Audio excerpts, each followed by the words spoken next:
Hey guys, welcome to Pistons Talk Podcast post-game show. Hope you guys are having a great Thursday night.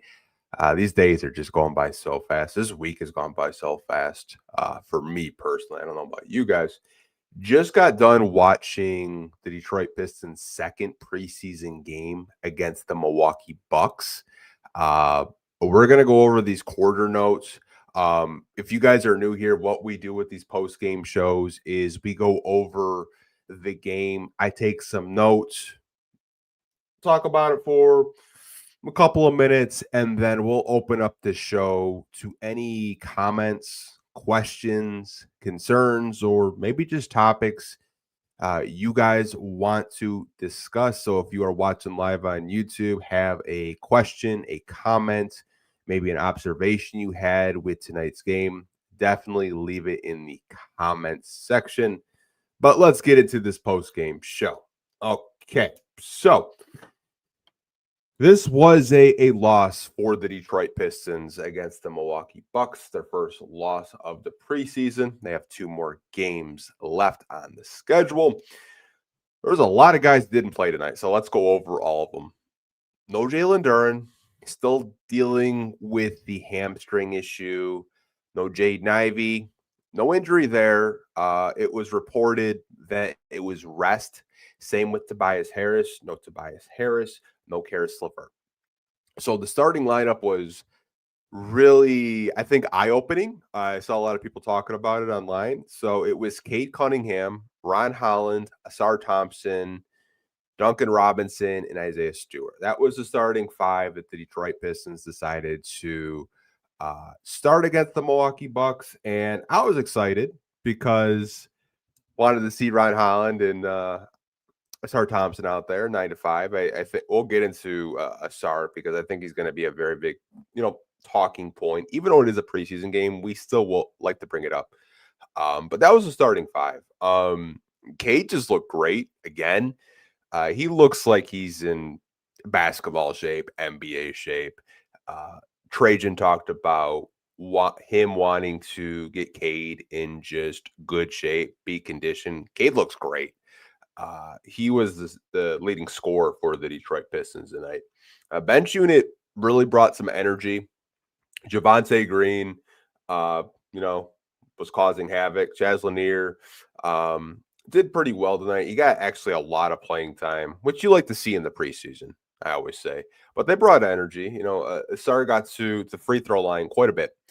And the one thing I want to talk about, I'm not going to overreact because it's preseason. Okay, we're 2 preseason games in. I've seen, scrolling the timeline, you guys see like the toxic, type of people get on someone for not nailing their free throws. Now, I do want to actually pull up the box score because I know Asar got to the free throw line quite a bit.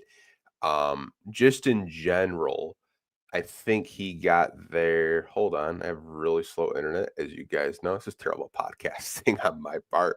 I apologize for that. So if we go to the box score and we look up Asar Thompson and the free throws. So he got to the free throw line 10 times, only made 5 of them.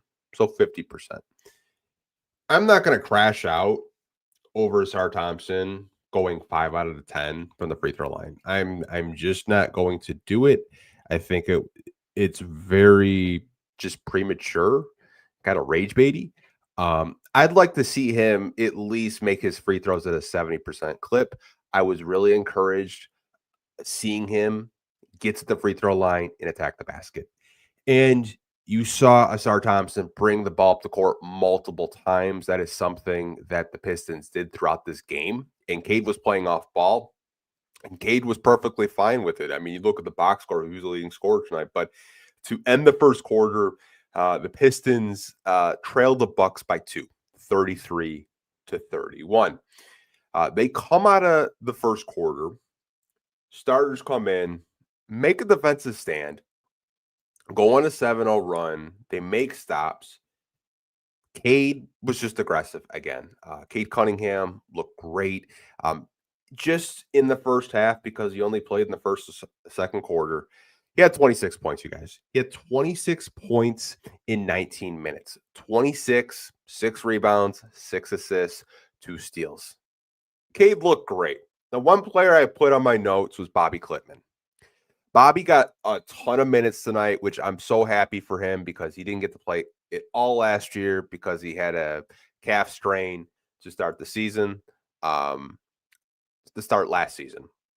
He played great. He had 8 points in 7 minutes, hit some corner threes, had a really nice putback dunk at the end of the second quarter. And back to back preseason games where the Detroit Pistons drop 70 points.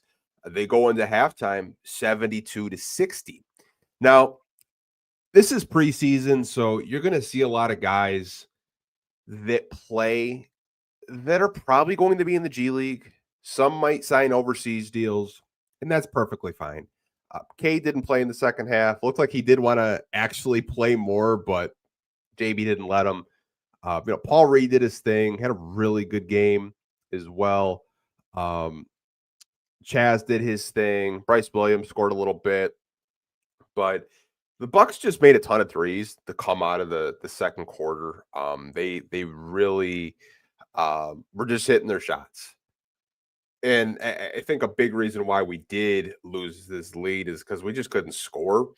It was cool to see Donis Jenkins actually be the point guard because they still had starters out there a little bit. Asar was out there, Ron was out there. So Donis did get to run the show for the second half of this game. Marcus Astor is playing more off ball. Looks like they're giving Donis the opportunity to just be the backup point guard, which I think it's a great opportunity for him. He's on a two-way. He might impress some people outside of the Detroit Pistons organization. But it was mostly bench players in the third quarter and in the fourth, 89-89 to end the third quarter. Going into the fourth, it was just so deep. Training camp guys out there. Chaz was out there. Bobby was out there. But they just couldn't really get in a rhythm once the Bucks got the lead. It was close. It was down to the wire, but they do lose this one, 117-111. Overall, I think preseason games are great practice. There's lineup combinations that a lot of coaches like to do. There are draft picks that we want to see, like Chaz, like Bobby. I think overall, I'm not too mad at this loss. I think some people will probably, get into the free throw stuff with the SAR, which I get. Overall, I was pleased with this game. Really pleased with Cade Cunningham. But I do want to open up the show for you guys. Like I mentioned at the top of the podcast, see that we have over 10 comments in the YouTube live chat. So I'm going to skim through these as I'm talking to you guys right now. We got a comment from Rock Howard. Haven't seen him in a minute. Shout out to Rock. He says Cade looked unstoppable tonight. He looks great, Rock. He's in game shape. He looks like he is going to be a force.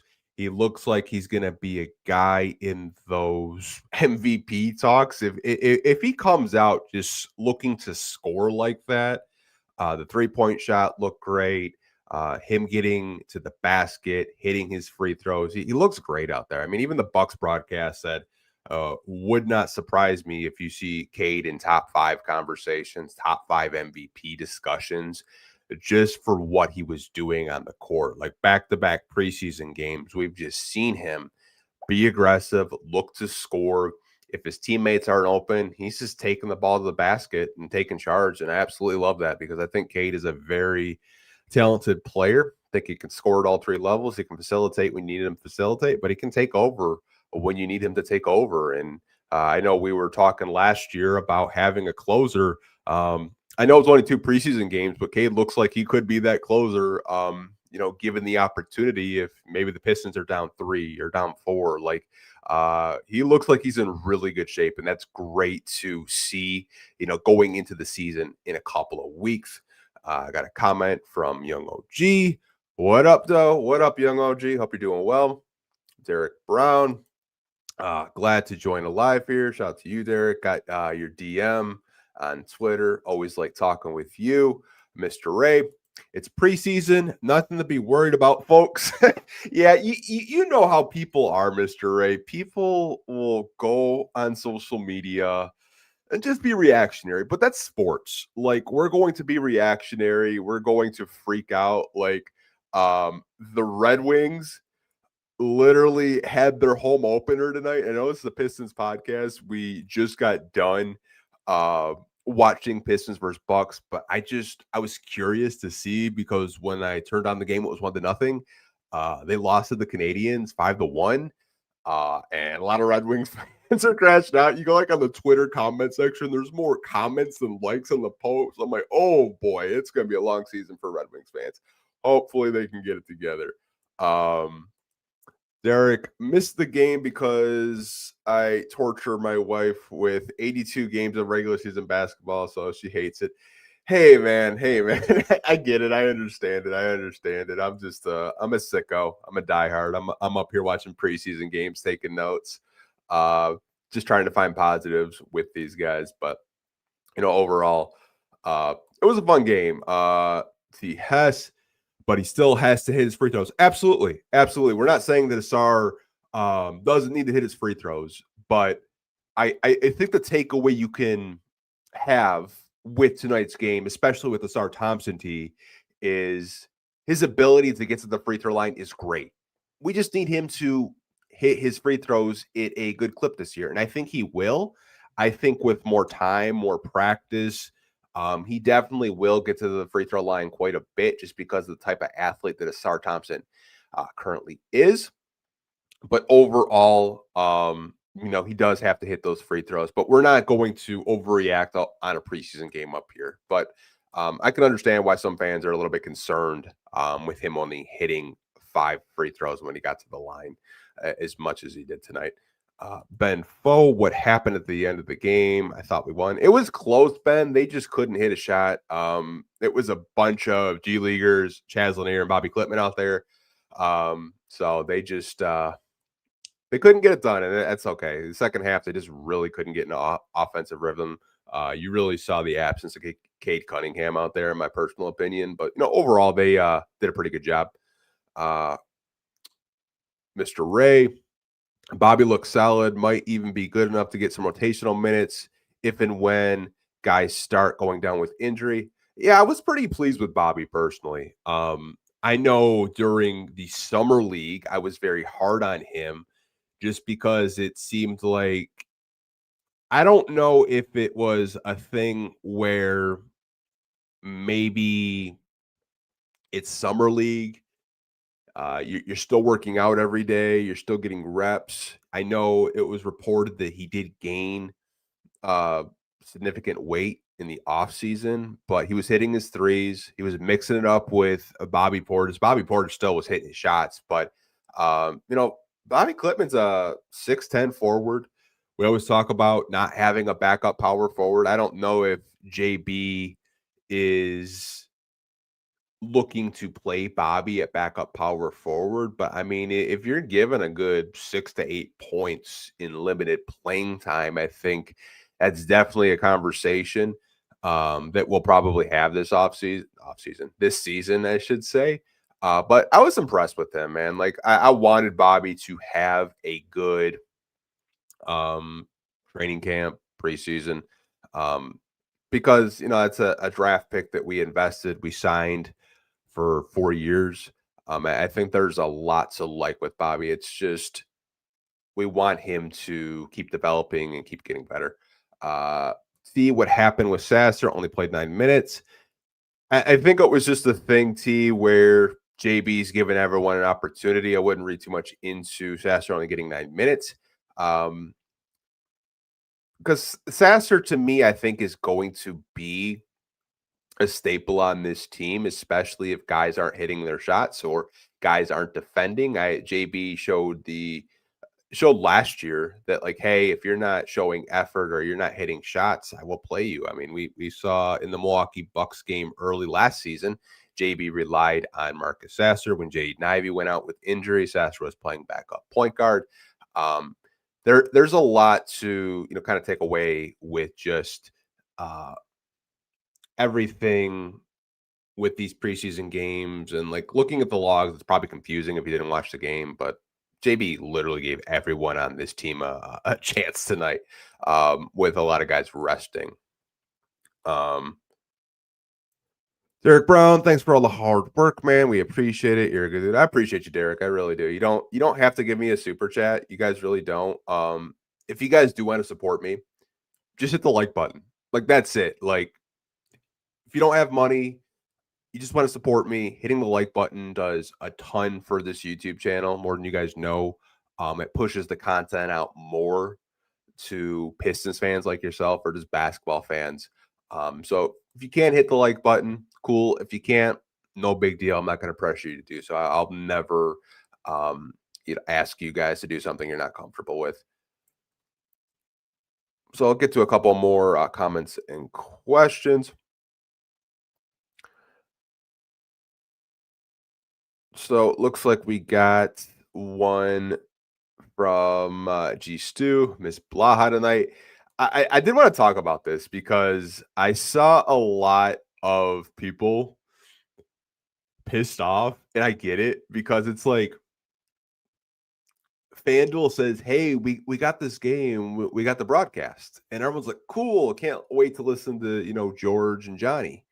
Um, but what FanDuel did was they simulcasted the Bucks broadcast. So if you watch the game on FanDuel tonight, it was just the Bucks broadcast, which I don't really mind listening to opposing teams broadcast because you get a different perspective when they talk about the opposing team. But FanDuel kind of did something dirty with the simulcast. I fully expected to listen to George, Greg, or even Johnny for that matter. And we didn't get that. But hey, man, I get it. It's preseason. I get it. Adam Perry. Cade is just absolutely cooking his ISO game. Pull up three seems to be taking over. I never thought I'd say he may end up being a better scorer and playmaker or as good. Yeah, he looked great out there, Adam. He looks like he's ready for the season. I think that playoff series against the Knicks really opened his eyes of like how you have to attack an off season, how you have to be in shape. I mean, Trajan had mentioned him getting in better condition, uh, so he can be ready for April, May, possibly June. You never really know how the playoffs, work. Uh, and if the Pistons can, get out of a first round or a second round or even, make the finals or make an Eastern Conference finals. But you could definitely see he's in really good shape. He looks like he could have played all 48. I mean, easily dropped like 40, 45 points tonight. He looked really good. He looked really good. Which is good to see because I know last preseason he looked like he was a little bit, not saying he wasn't in shape, but I think he was using the preseason as an opportunity just to try stuff. And everything that he's been able to hit, step back threes, pull up threes, little floaters, um, getting to the free throw line, making his free throws. He looks like he is looking for that first team All NBA nod. Just in these two preseason games, he looks amazing. MSU Detroit fan, hoping the Pistons and Red Wings losing today means the Tigers win tomorrow. Hey man, you got school bowl tomorrow. It's a really good chance to be a low scoring game for the Tigers. Hopefully the bats are still hot because the Tigers are such a weird team. It seems like 1 minute they could score 8 to 9 runs. Next day they score like 3 to 4. Hoping the Tigers can beat the Mariners and advance. That'd be huge for the city. But yeah, that Red Wings game, it looked like it was rough. Just looking at the final score, kind of scrolling like Red Wings Twitter timeline, like they're already crashing out. But I'm excited for the Tigers, excited for the Pistons. It's gonna be a fun season, you guys.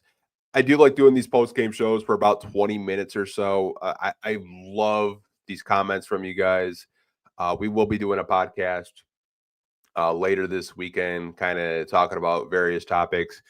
There's ESPN stuff, there's NBA GM surveys. So we'll be getting into that this weekend. But I do appreciate you guys catching up, watching this post game show with me at 11 o'clock at night. But I will catch you guys in the next podcast. Have a great night. And as always, go Pistons. Peace.